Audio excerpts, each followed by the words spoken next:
Hi, welcome to valuationpodcast.com, a podcast and video series about all things related to business and valuation.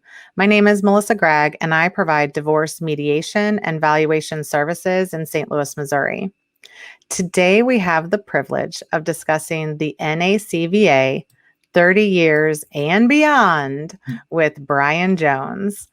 Brien is a seasoned association executive, and NACVA is located in Salt Lake City. He's the Chief Operations Officer and Executive Vice President of the National Association of Certified Valuators and Analysts. He's also part of the Global Association of Certified Valuators and Analysts and Consultants Training Institute. Welcome, Brien Jones. How Hi, are Melissa you? Gragg. I'm great. Thanks for inviting me. How are you? Good. Well, Good. thank you so much. We always joke that we actually met probably almost a decade ago, and it was Yeah, based on videos. So, it how was. apropos. It was. Yeah. At the time, I'll just sneak a little praise in for how awesome Melissa is. The association was looking to launch an online news program for the first time, right? And so I'm Googling online business valuation videos. And a decade ago, there was Melissa. She had a great library of topics. It was impressive because video back then wasn't as integral and important as it is now. And Melissa was pioneering, and she still is with this great podcast. So you're being true to form, Melissa. Pioneering, awesome professional. Thanks for inviting me.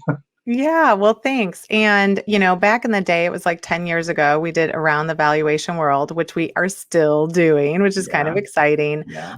It's obviously morphed into something even more fabulous. But I think first I want to start because if you are in valuation, people probably know you, right? People know Brien Jones. You've been with the NACVA for so long, but I really want to just talk about some of your background because you're a really amazing human. And I think people should know a little bit about your history with the NACVA. Oh, well, thank you. Well, what do you want to know? Well, 24 years. Yeah, 24 years this year I celebrated with the association. I just can't believe it's been almost a quarter century, almost half of my lifetime. I've worked in this incredible job, in this wonderful profession. Um, yeah, so what do you want to know? I'm an open book. Well, I think it's interesting because you really lead the organization, and we've gone through a little bit. Maybe we'll talk about that first. We've gone through a little bit of a change over the past year during the pandemic and Sure. kind of switching from in person. And so you and I really enjoyed going to in-person conferences, Sure. the meet and greets, the They were happy great. hours, the Mhm. fun. And it was really an opportunity for, in my opinion, young, new valuation experts to come in and meet other people that could be your Mhm. support system, that could be Mhm. your reviewer of reports. And then everybody kind of started to switch to online training and hybrid learning based on the pandemic. So Sure. why don't you tell us a little bit of how you guys had to switch and what that process looked like? Sure. So when I started in 1997, um, live meetings were the main model for training and certification programs, conferences. The world revolved around jumping on a plane, staying in a hotel, expensing your training. And it was a relevant and popular model up to COVID. One of the things that was so noticeable for me when I started in 97 as the meeting planner, it was my first position with the NACVA, was to book and cook the meetings, right? 15 training programs across the US where 60 to 80 individuals came for a week to earn the CVA credential that was brand new in the profession. And it was important, and it still is now, that we address the technical aspects of how to become a valuation analyst or start your journey, actually. Getting a credential doesn't mean you can do it. You start your journey on becoming that expert. But the technical training we had in spades, great seasoned professionals were leading those credentialing courses. But from a membership association perspective, it was the people element, as you're saying, right? How do the individuals who are committing to change their practice or chart a new path in their career bond with each other and make friendships? Back in those days, they were young professionals, right? Our membership is a demographic of seasoned professionals who in the 90s pioneered their practice, pioneered their firms, and they were young people. And so that need is still necessary. The need is necessary. That's still needed now, right? To younger professionals who are coming into a profession, to be able to engage and meet with one another, to support their technical needs, their confidence, their support on engagements. And so it's something that's been important to us throughout the history of the association. Young was young then, and young is young now. It's how do we bring these audiences together to continue the legacy of our association, caring about the experience of the member and not just piling on incredible technical topics. It's like, who can I go to for help? Who did I meet at that conference? That I talked to about an engagement where I might have felt I was over my head. And those are the things we continue to carry forward, even as we're moving to a online model. Online in-person training is expensive. Airfares, hotels, reimbursements, lunches, coffees. If any of you have ever done a hosted meeting in a training venue or a hotel, a cup of coffee can cost $10 or $15. And you multiply that by 500, 600, 700 people, the size of our annual conference for many years, and that's just coffee and not the sandwich and the cocktail and the muffin and the cookie and the microphone that's turned on in the room.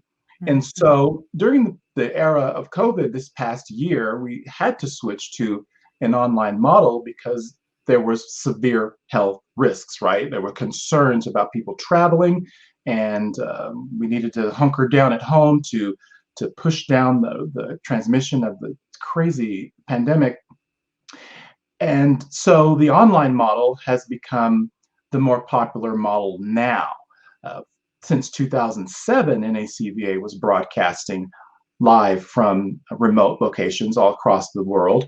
And so we've had a lot of experience in broadcasting live events, but it's engaging the audience now. How do we hear from our experts who are presenting and our faculty? They feel like they're presenting to a black hole because they don't see the people they used to.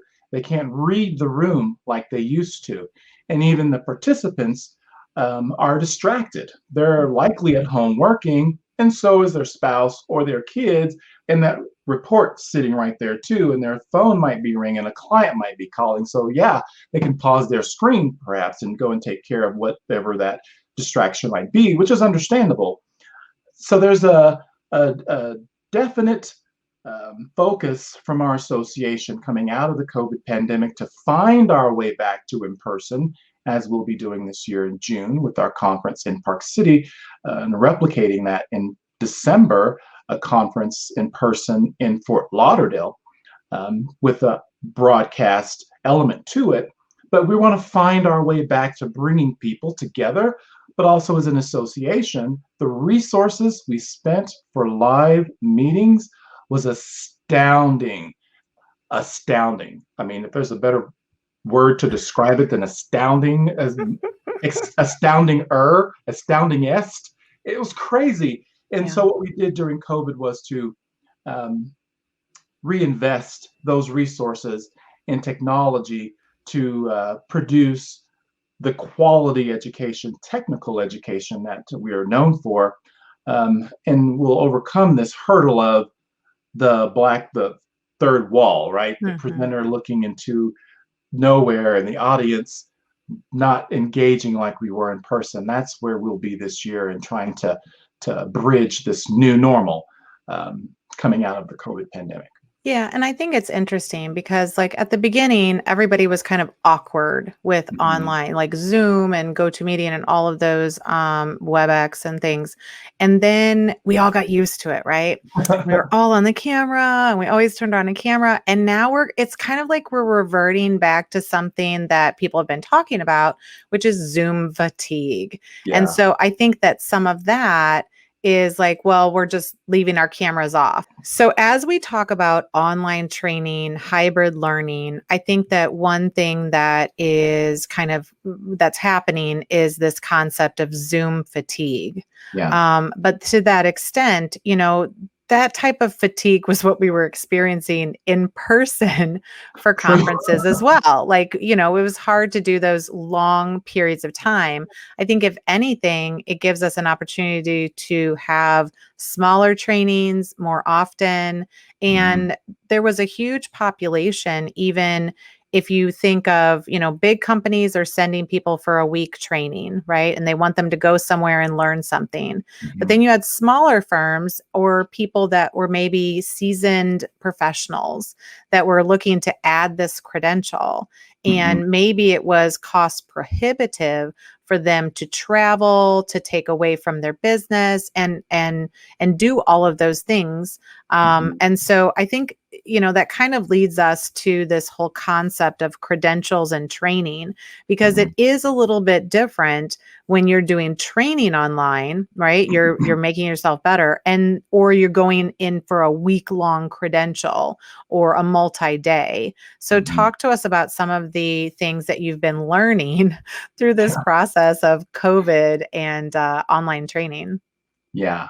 Well, let's not forget there's a generation of people who have been in front of technology since they were babies. Mhm. And so it's both sides of the story. It's not one size fits all. You have a population of our membership who technology is still new or they're becoming more introduced to it. Certainly, COVID propelled everyone forward. There was no way around it. Right. And so it did. And we're proud as an association that we hunkered down and produced a lot of COVID webinars. It was part of our public service campaign to our membership and to the global profession. It's like the economy is crazy, industries are crazy, there aren't any I courts. think there is a difference between kind of the week-long credentials with, a testing module at the end or something like that versus 1 hour, 5 hour, 3 day trainings. Have you learned anything through this process that has helped you in either of those capacities? Because there is a difference, right? Right. But have you seen anything that's been helpful? Yeah, absolutely. We had such a rich history in the early years dependent on an in-person model. You know, in 2007, we recognize that there's a generation of professionals who've been online since before they could talk. And so it was important for us to address the needs and the training modules or the training methods for a broad audience. One size didn't fit all back in 2007, and it certainly doesn't now coming out of COVID with everyone like fast forward into being more virtually adept.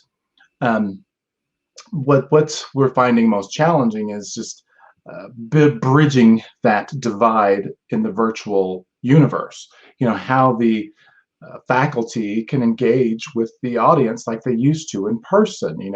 And how the attendee would felt more apt to sit in their seat. It used to be like you felt nervous if you got up to leave a classroom, right? Because you were there with each other in person and you couldn't just you know, deactivate your camera and mute your mic and just disappear out of the room.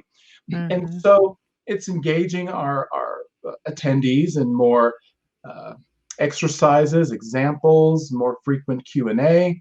But here's what's happening too, which is a benefit to our faculty who are making this leap, I'd say more than the attendee, is they're Mhm. committing to this body of knowledge for the CVA is about 45 plus hours. for our MAFF, and the CVA is Certified Valuation Analyst, the MAFF, Master Analyst in Financial Forensics. That's like 45 hours of training virtually. And the faculty members are just killing it with, transferring the knowledge, the bodies of knowledge to prepare these candidates for their career path.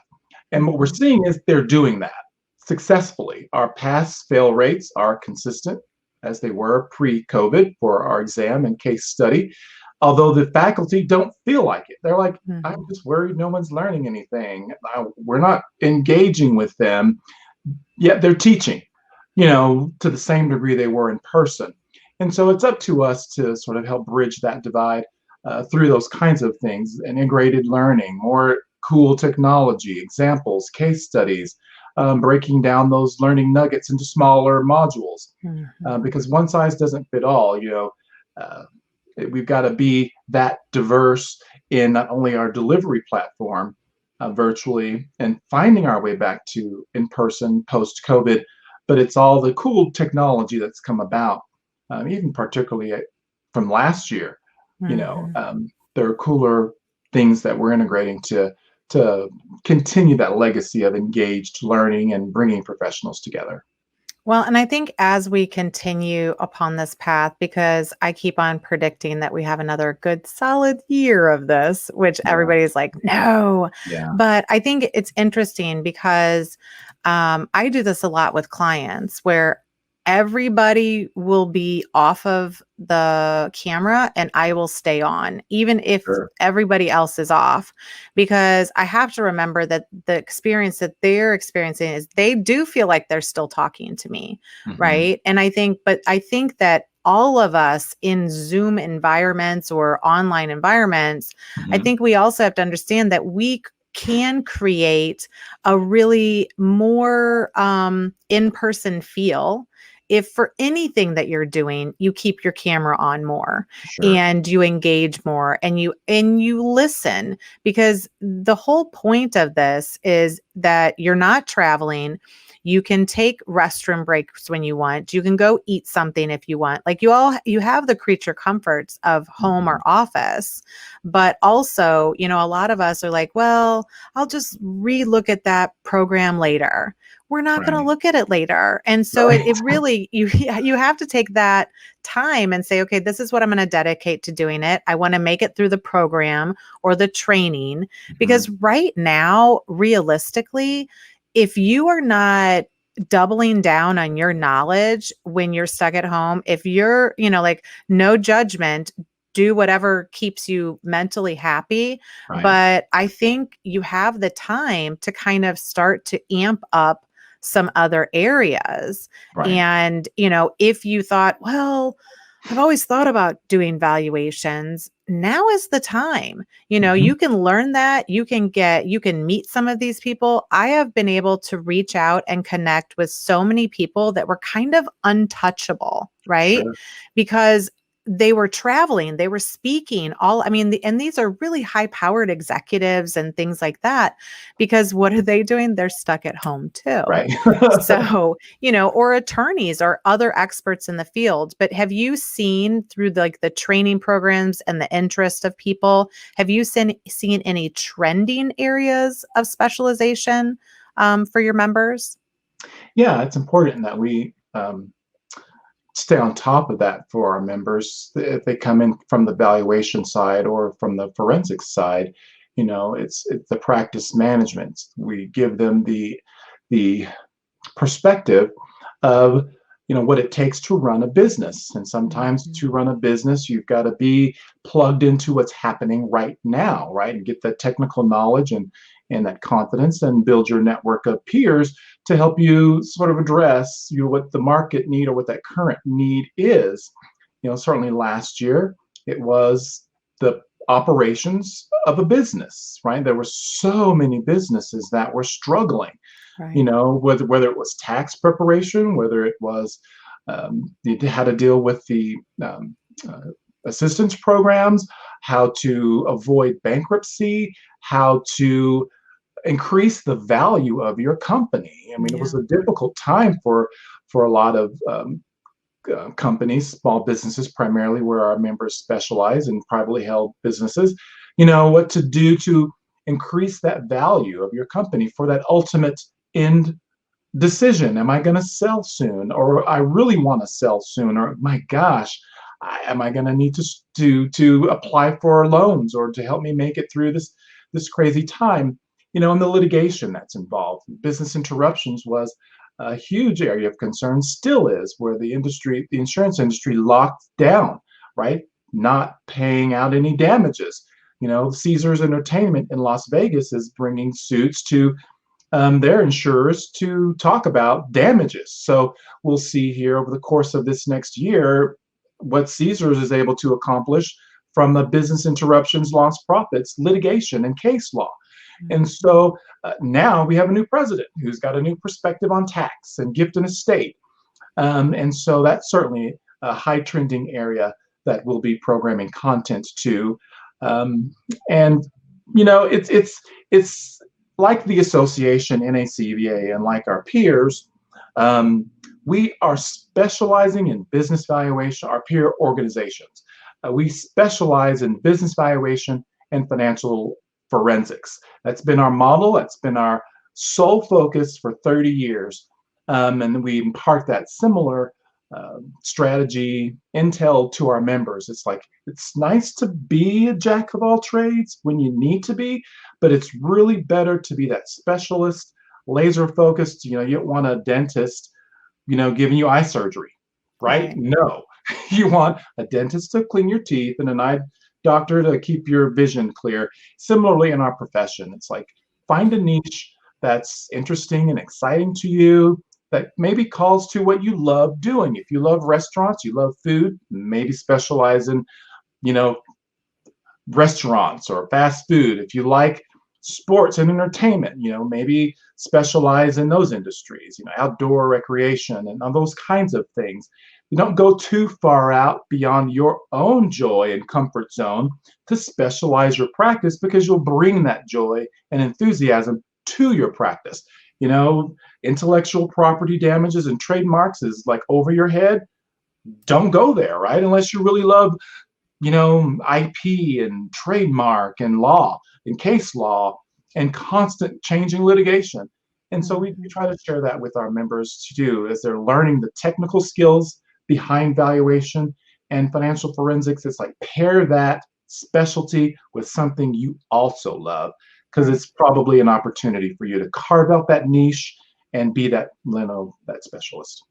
Well, and here's what's happening in this pandemic and after the pandemic is everything is changing, like every single month, every quarter. And so I think that's kind of the opportunity is there, but it's also the frustration because, in the past you could read about how to do lost profits, right? You could read about how to testify in a divorce, and that would be relevant information for a few years. And now it's like, well, that's what this month handles, but next month could be different. Forensics and fraud has always been, even when we do this podcast, like everybody loves it. Everybody loves true crime and solving things. And, most of that happens out. We usually see it in kind of lows in the economy. So when you see recessions, when you see this type of economy, what happens is that when everybody's making money, nobody's looking for the money. And then when money starts to get tight, it's like, oh, wait, we were losing 300,000. Who was taking it? So it's really a time when you're going to see fraud tick up. You're going to see right now, you have to see the courts that are backed up, and people are seeking mediation and other types of things. But I think it's really looking at your own practice and saying, okay, what worked, right? What lasted through the pandemic? How did my practice switch? And are there areas that I'm weak in, and not even maybe weak, but it's like, you don't know what you don't know. So if you don't know what's changed and you're not paying attention because it's changing like really fast, then you're going to get caught and it's not going to be a very pretty situation. And so I think that's part of what people should kind of maybe think about their practice, because our practice did change. Sure. But it's like, okay, so with those changes, is there any additional training or credential that I might want, right? Well, it Or am should I up to change. speed? Right. It should change, right? It's like Yes. the world, to your point, everything was turned on its head over the last 12, 14 months. Professionally, personally, mentally, psychologically, socially, politically, what was not affected climate wise, what was not affected by these last 12 months in our life. And so we should be evolving.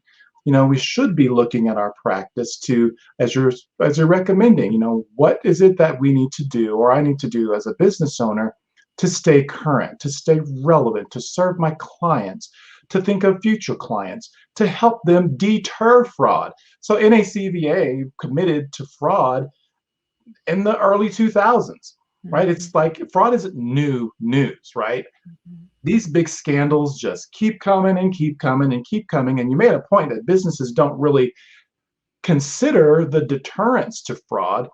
Only, oh my God, it happened to me. And now I've got to investigate and prosecute and try to reclaim, which costs a lot to the client. Mhm. And so, as an association, we've shifted because of demand most of our training to investigation, prosecution, an investigation, the forensics element of it. But there is an opportunity, I think, a reset from the advisor to their clients to say, well, maybe if you've been lucky that you haven't been impacted by a fraud, but your operations could be at risk. Let's Right. look at that for your company and put some controls in place to protect yourself. Another trending issue here is cyber security. Right. It's going to become a greater risk in valuation. It's going to become a greater risk in business operations. And we're programming training for our members in cybersecurity, how to deal with email, how to deal with evidence, how to protect the integrity of those confidential relationships, documents, communications, and just the business intelligence. And so there is an opportunity for folks to evolve their practice themselves, and they should be. Mhm. Um, what's that word? Publish or perish? No, evolve or die. Evolve or die. It's like, yeah, get on the bandwagon and make some changes and take those Right. risks. They might seem scary, and you'll have to push yourself, but ultimately, if you keep at it, you'll keep at it and not, Right. die on the vine. Yeah, no, and I like publish or perish. I love that. That's awesome. Because I think in this time frame, the other thing you should, first of all, you should be gaining new skills. You should be honing your own skills. Like what else can we do right now, right? Right. But I think another area is you need to get yourself out there.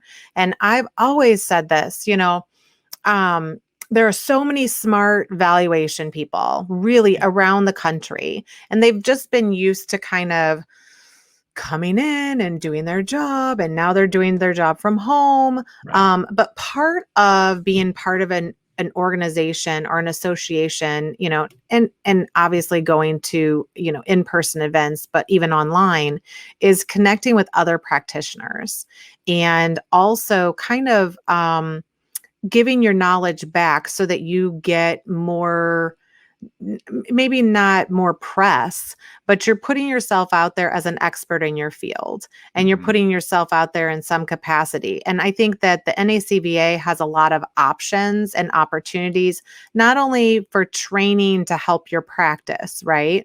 But also opportunities for you to put yourself out there.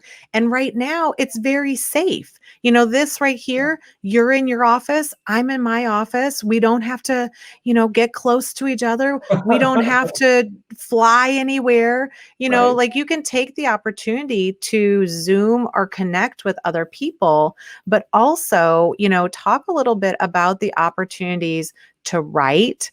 If video isn't your thing, there are opportunities to write, to be Mhm. published. There's Mhm. opportunities to speak, to Mhm. teach.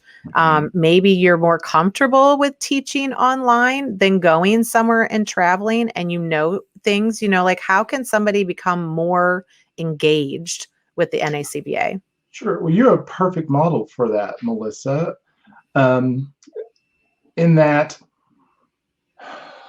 the sky's the limit, really, to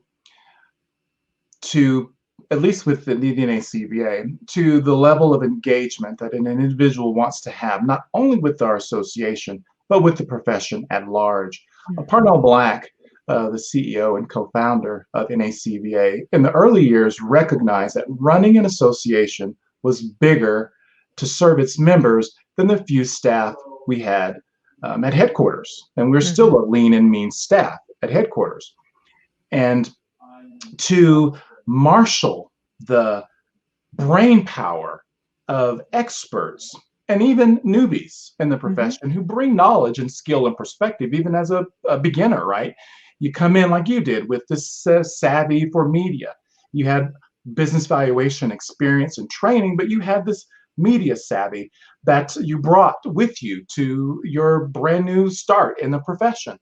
And so the NACVA recognized that we would be greater served, our membership would be greater served by having the members help lead and pioneer than the folks at headquarters taking those lead roles. We established our governance boards that run the association, our policies, our procedures, our credentialing requirements, our recertification requirements, the standards, guidance on what kind of training was needed. This feedback came from members.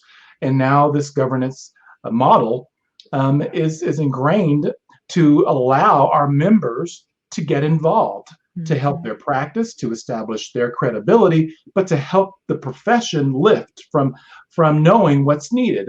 We certainly could survey that from the headquarters and do focus groups, which we do on occasion, but the members are bringing that intel to us and we make it actionable. So we have many boards, we have committees. So if you're not an author, you don't like writing, or a presenter, you don't want to talk in front of people, you can be on a task force. Help write questions, help review bodies of knowledge, help grade exams, mentor individuals. There's other kinds of areas. Give us strategy on resources that are needed. This kind of data is needed. This kind of, report writing service is needed.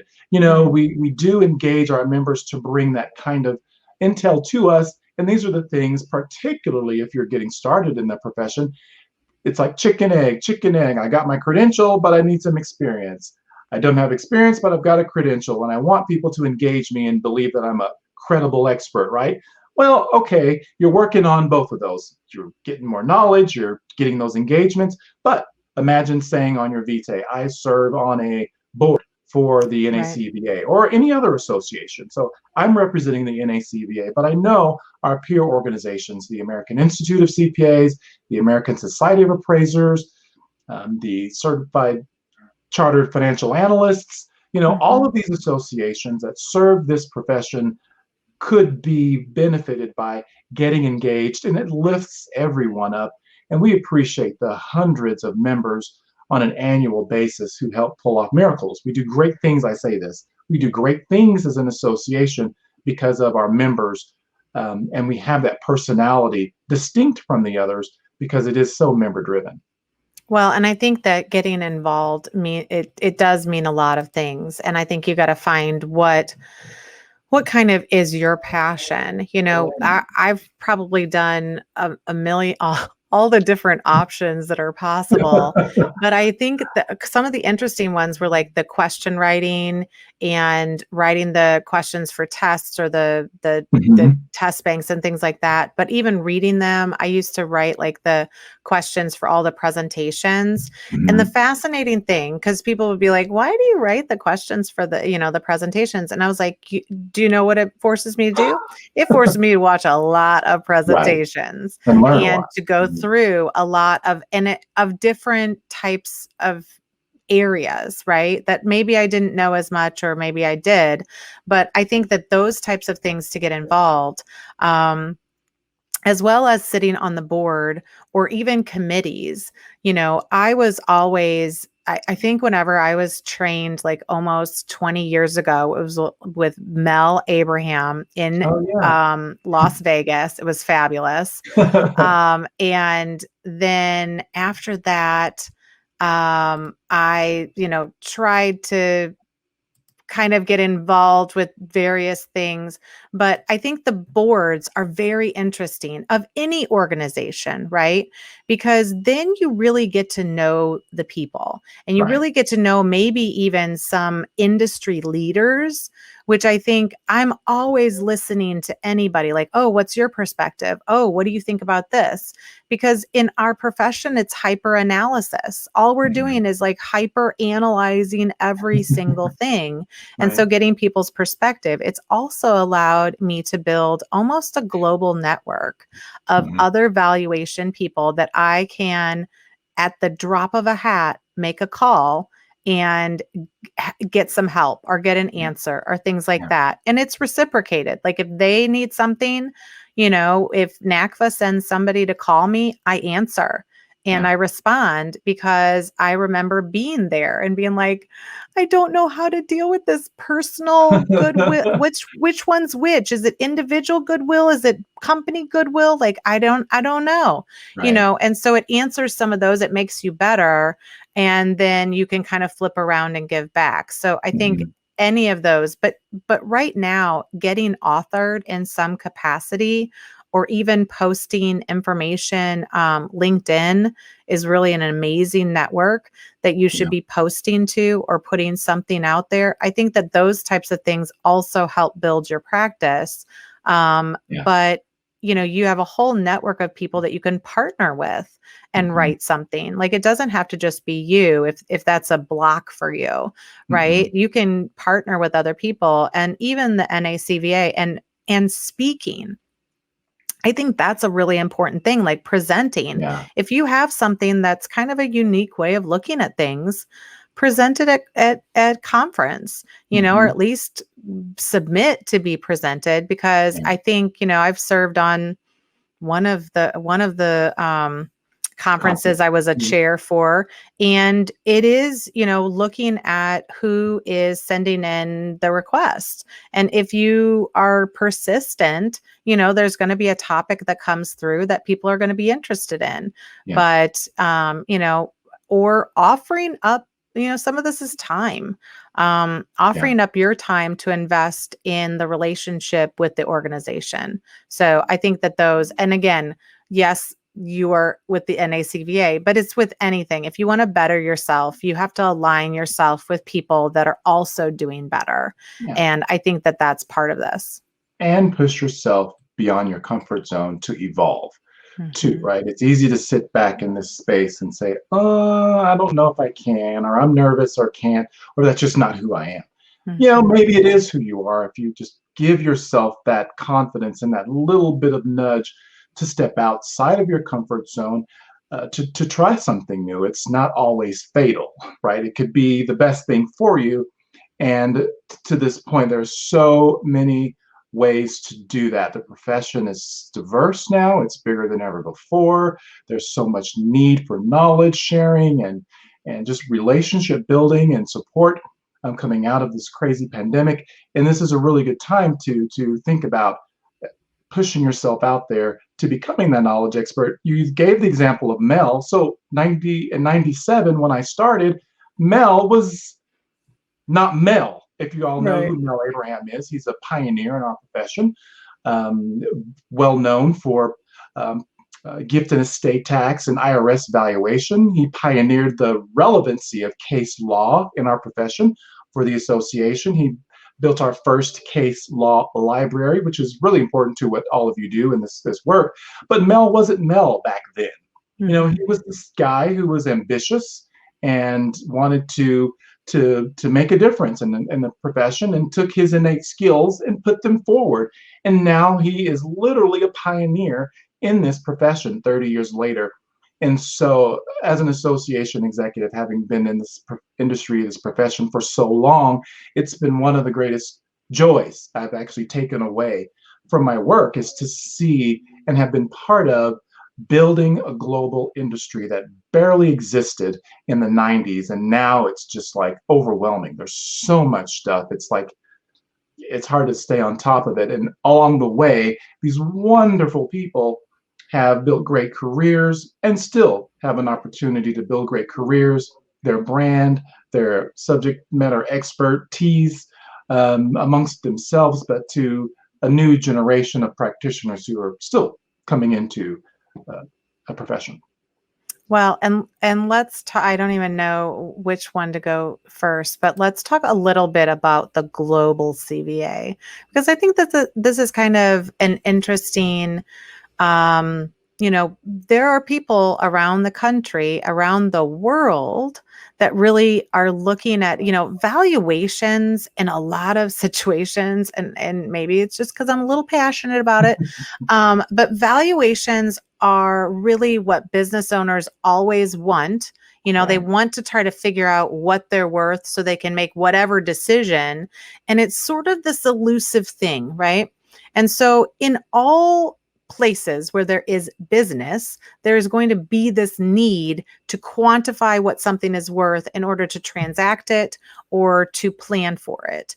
And the NACVA has actually, this has been years. This isn't a new thing. This has been years that you have been expanding globally, but just give us an idea of like how far reaching that has actually come. It's cool and exciting. But you're right, we have had international chapters for over 15 years now. We established the Global Association of Certified Valuators and Analysts, where in countries where there's a demand for business valuation, we partnered with training associations or firms who are training to the body of knowledge for the CVA in those countries where the candidates still qualify, like in the US, still apply, like in the US, have to take the test and the case study, like in the US, and be a member and renew their credentials. So the CVA credentialing program is consistently taught around the world to those standards.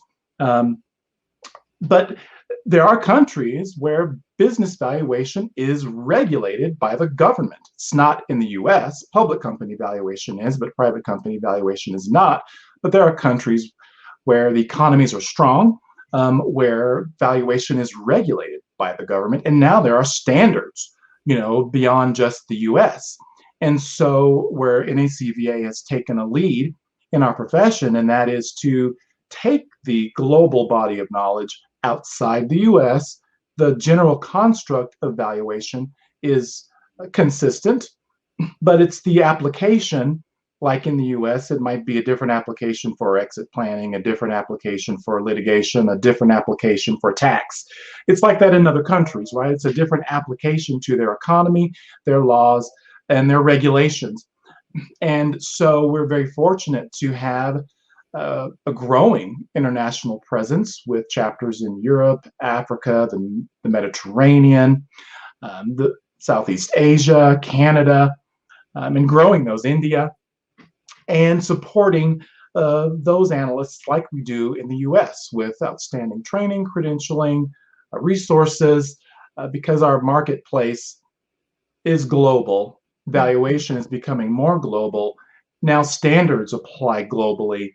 And so it's been a joy actually to that's another, I wouldn't say benefit to the COVID crisis, but it provided us an opportunity to evolve and really think about how we blend our global membership. And it's been the virtual platform that's allowed us to do that. And it's just the need and the demand is there, and we're just continuing to pioneer with those countries. And it's exciting to see them where NACVA was in the 90s, because they're getting started. They're reaching out to their members, they're growing that resource, and they care about their members' success. And so we have a 30-year history of being able to help turnkey some of the things that we know have been successful for them and those members, and bringing them in to engage with our domestic audience. It's been an exciting development, and I mean, we're not going back. I mean, we live in a global economy as experienced by the pandemic, probably more specifically, most recently. It's impacted all of us, and that need is there. Mhm. But it does take in those other countries, it does take some champions. I mean, you got to have some champions that are kind of wanting to get along. I know from the US standpoint, a lot of the educators at NACVA looked forward to traveling, not just to somewhere in the US, but internationally. So that Yeah. was exciting. And we'll get back to it, I know. Yeah. Well, what's cool Um, about our European chapter, particularly that are our largest, approaching 700 CVAs in Europe, mainly in wow. Germany, that their annual conference has become so successful that it was rivaling ours by size. Every year, their conference was approaching 400 attendees, which is great. It's the largest business valuation conference in Europe, the largest business valuation organization in Europe, and it's similarly happening in India. Mhm. Before they launched CVA training, they held a business valuation conference, and the first offering had over 100 people. So it was the first business valuation conference in India, and it was, big. And Yeah. so that's what's really big on the scale of introducing valuation to a country where valuation is regulated, this new concept of a credential and helping Mhm. the India chapter become approved as a registered valuation organization by the government of India. NACVA's credential had so much credibility being accredited by accrediting bodies. The CVA is accredited by the National Commission for Certifying Agencies, and it's accredited by the American National Standards Institute. Our members renew their credentials every 3 years. Why wouldn't we as an association hold ourselves to the same level of standards for an association, right? We've got to stay current on the trends and the news and the topics and the methods of teaching and making sure the body of knowledge is being taught appropriately. And if candidates are being tested, what are the red flags that we need to increase areas of training or improve our test so that there's this level of quality and integrity around credentials. So that helped us actually earn the approval of the Indian government for them to comply with their regulations to teach and train valuation because the CVA itself was accredited. And Mhm. so it's an opportunity for those of you who are looking to get into this profession, to you might have clients that have issues cross border. You may have Yep. clients whose spouse is not a U.S. citizen. Mhm. There's all kinds of potential for growth and expansion into an international market, industry wide even. So Right. another Well, growth. and even, I mean, even this podcast, we look at the metrics and we look at YouTube and all of that, and we can see international views all over. People are interested in this, even just bringing it and having a more formalized way of looking at value for business. But I think as we kind of tie out this podcast, I kind of want to just say, again, what we were talking about, and maybe we can talk a little bit about it. But, the NACVA is getting ready to celebrate 30 years. And where do you think we are headed? And what do you think we're going to keep as we go? Because everybody talks about, I think mostly people say, I don't want to go back to normal that it Right, was before the pandemic. I want to take right, the good that we learned right, and I want to make, a world that we really want to be in. right. And so if we can look at the NACVA, like what does that look like? What did we like that we're going to take with us? And what do we see the future? Yeah, well, we like as an association um, focusing on our members' needs.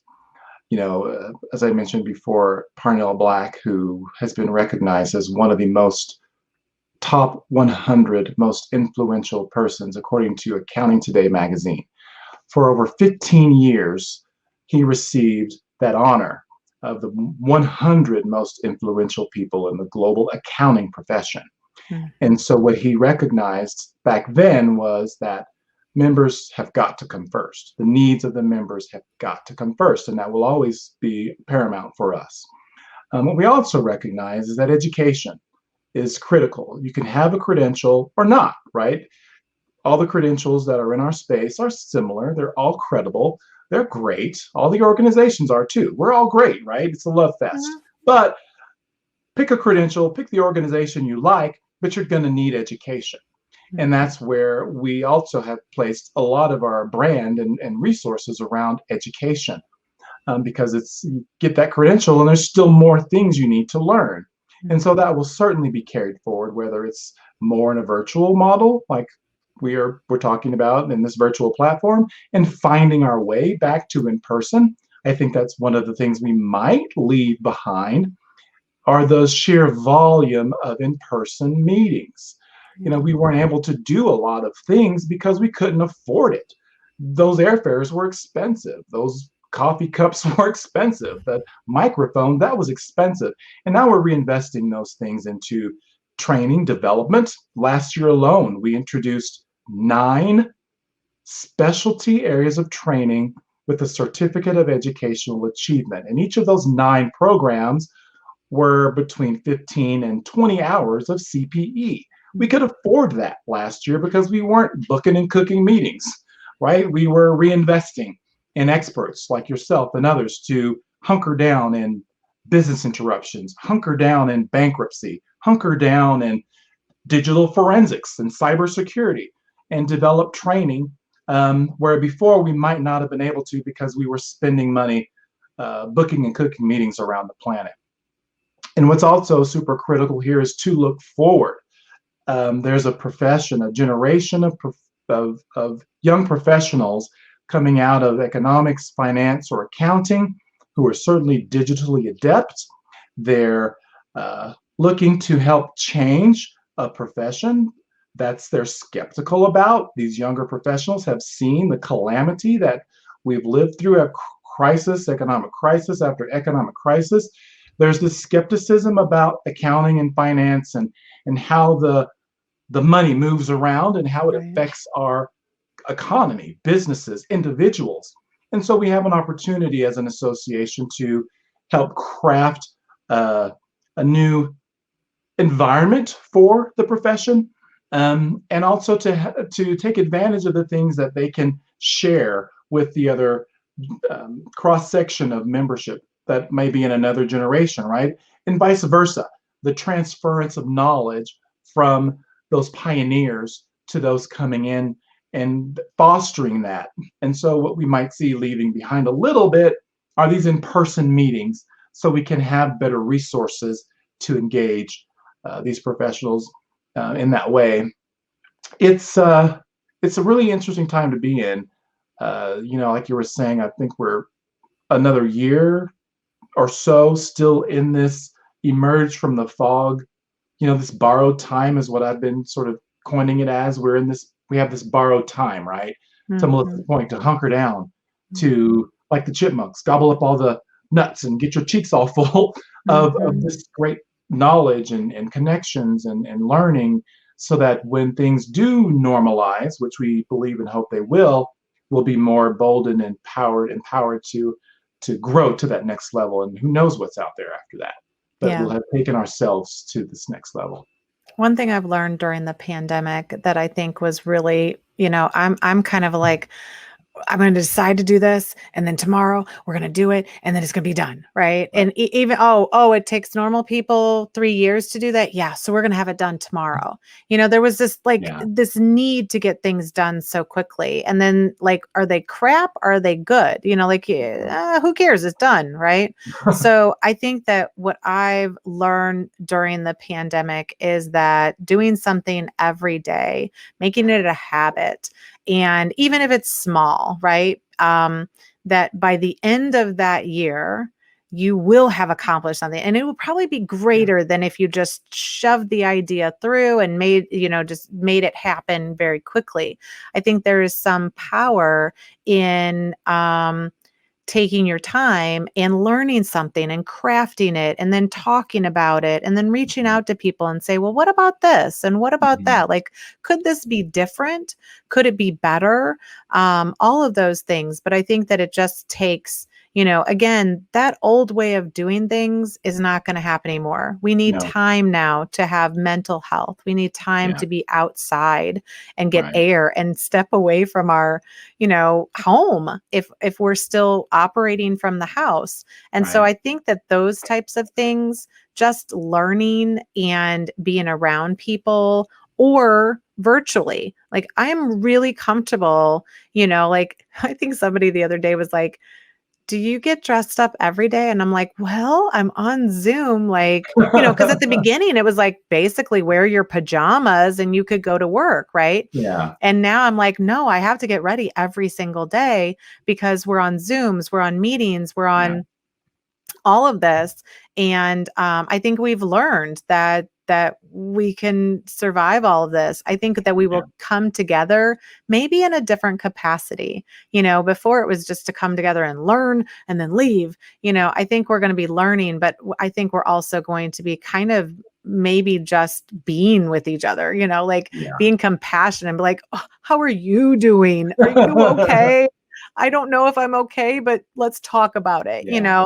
like a vulnerability and maybe an authenticity that we haven't seen before. And I'm kind of excited for that. I am too. Um, it's the perspective we have now, right, and how important human connection is. Before we took it for granted. I will admit I did, right? Mhm. I was on these meetings, you know, working the meeting and doing my role as an association executive, meeting the members, and now I really look back and it's that perspective, I think. It's like Mhm. to look back, and you made the point perfectly, is to say, what do I not want to do again? What have I Mhm. learned now that I want to do better? And I think when we do come back together, we might have a different perspective and appreciation for that human connection. It's been a rough year, Mhm. and seeing those people and those relationships are going to have a new opportunity for us. Mhm. Um, and And taking things to breaking them down to not try and take on so much all at one time yes. either. It's like, how do you eat that apple one bite at a time, Mhm. and just savor that delicious flavor of, okay, I'm going to do this thing this week. I'm going to tackle this project right now, and relish in that, and learn from that, and then take the Mhm. next step, and then take the next step. It's a realistic breakdown of moving towards another level of growth. Mhm. Yeah, and I used to love the in-person conferences more from a social aspect. Like I really liked going in and be like, "Oh my gosh, I know like most of these people. Like, oh, how are you? How are you? Right. What's going on? What's going on?" And so I think that those are kind of why we will go back to it in some capacity. We might be more choosy about the things that we do, but I think that we will definitely be doing more things in person. But, the pandemic allowed technology to catch up to where we wanted to be. And Yeah. so now we technologically can do things more online and we will choose to be together in a different way. Yeah. But I think that, at least you and I have another 30 years in there, maybe 30, I don't maybe know. 20, I'm sorry. 25. I love my job. I do. This is something We're so too. young. Come on, Brian. Well, you asked the question, is there something that I want to leave behind? And that is balance, work-life balance. Yes. I was that guy who 50% or more of my job was travel. I was that guy whose my parents and grandparents were like, work hard, work hard. And it's important to work hard. And I did excessive hours, you know. And so now I'm in a different place in perspective. It's like I really need to have better balance. I can work hard, like I was saying, bite all the apple down in nuggets and don't shove it in your mouth all the time. It's like I needed to apply that to myself too, to have work-life balance. And that's something I certainly want to leave behind. And yeah, maybe I'll work another 30 years, but not like I used to. I want to work and achieve the things I did, but I want to work smarter. I want to have Right. better balance in my life. And that's important to take forward, I think, at least from my perspective. It's I don't want to be that guy I was. I want to be something better. I think a lot of people were traveling a tremendous amount were kind of like, I don't know if I want that back. But, I think that we've gone through this long enough to kind of be comfortable with some of the restrictions that we have, but to also be like, yeah, but it's kind of nice, like I can connect with you even though we're across the country, and yet I can see other people in person in some capacity if I feel comfortable. Because a lot of it's just respecting other people's boundaries. And we Yeah. just now have some boundaries that everybody needs to be willing to be cognizant of. So I think the future is going to be very interesting, and it's going to constantly change, like Yeah. constantly change. Like even, like I was updating a training program today, and it was only I had last updated it maybe 6, 7 months ago. And Mhm. it's like, whoa, we've learned a lot in six. Whereas before we would maybe update like every couple of years, Right. oh, let's look. Oh, most of it's the same, not much changed, things like that. And now it's like, you kind of look back at it like it's a photo album, Mhm. right? You're looking like from your childhood and you're like, we didn't really know how this pandemic was going to work, did Oh we? man. Yeah. And now it's like, okay, now I know better and I can do better. And I think that's what we have to end up doing. Yeah. So, but I want to at least post and thank you for your time. You have done so much for the valuation community, and when I asked you to be on the podcast, you were like, well, thank you. Mhm. But nobody asked me to do this for. I was like, you are such an important piece of this world that I really, cherish your kind of ideas going forward. And, we've kind of grown together over the past decade. So Yeah. it's We have been more fun. gray and less hair. But Brien has always been very open, and if he's not the right person to talk to, he always knows the right person to talk to. And so I've been very blessed to know you and to have such a strong connection to you. Thank you, And Melissa. these are the ways that people can kind of hunt you down. So now be mindful that a lot of times when people call Brien, then he sends them right back to me. So you just need that. Well, But I just reciprocate the thought, Melissa. Thank you for inviting me onto your show, and also for taking that leap of faith, right? To push yourself a little bit to become as engaged as you have been in pioneering with this podcast. It's been nice to connect with you on these topics. And I'll leave with just a challenge to your audience. The next time you take a class online, think about your faculty member. They are there for you. They're there to impart their knowledge. Don't tune them out. Try your best not to be distracted. You have more of an opportunity now to be anonymous. Ask questions. It was more difficult maybe in person because everyone knew who you were. Ask questions, get involved, pull your participants in, because that's what's needed now more than ever. It's the audience to power up like the faculty have. These experts are giving their best, and we need you as well. So that's my gauntlet I'm throwing down to Melissa's audience. The next time you attend a webinar or a conference or even in a meeting, commit to it, mhm, right? And get involved, get engaged, and be part of what's needed to connect, bridge the divide between this digital universe, because that's where we're going to be. We're not going mhm, back, we're going mhm. forward, and it's going to take the audience members to help get us there. And again, I appreciate being part of Yeah. this podcast with you, Melissa. And I want two more things. Turn on your camera because Yes. it's okay. And to engage like you did, because there is something to be said about imparting your knowledge as a participant, Mhm. and asking questions that make us all think, or I would go and I would ask questions like, I don't know. I hear one person say this and one person say this. Can we debate it? Right. Like have that engagement, because it will make it better for your experience, but also for everyone's experience. So I think that's really good. I think we need to be doing that in general. Like my kids at school, they don't let them have their video off. Right. Because then they know they're not paying attention.